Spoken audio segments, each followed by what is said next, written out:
If you want to make your Tableau dashboards more interactive and well organized, adding filters and placing them inside containers is a great technique. In this beginner-friendly guide, you will learn how to add filters and use containers on a dashboard step by step, even if you have zero experience. This helps you create clean layouts and improve user experience. To get started, open Tableau Desktop and load your dataset.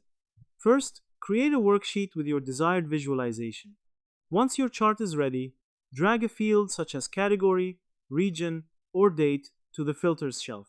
Configure the filter as needed, and then right-click on it and select Show Filter. This will display the filter on the worksheet. Next, create a dashboard by clicking on New Dashboard. Drag your worksheet onto the dashboard area.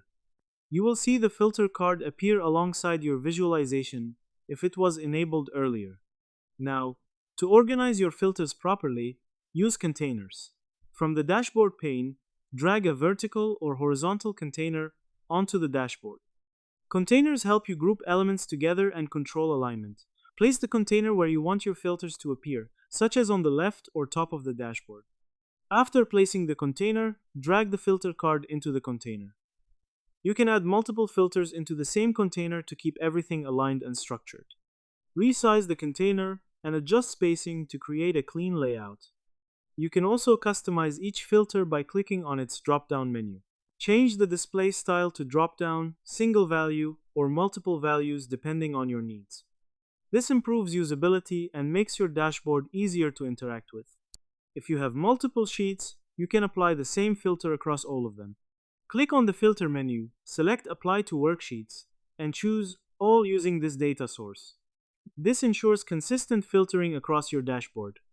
Make sure to test your dashboard by interacting with the filters and checking if all visuals update correctly. Proper placement and configuration of filters enhance the overall user experience. In short, adding filters and placing them in containers in Tableau involves creating filters in worksheets, displaying them, using containers for layout, and customizing them for better usability. Now that you understand the process, try applying these steps to build cleaner and more interactive dashboards. If this helped, like, share, and subscribe for more quick tutorials.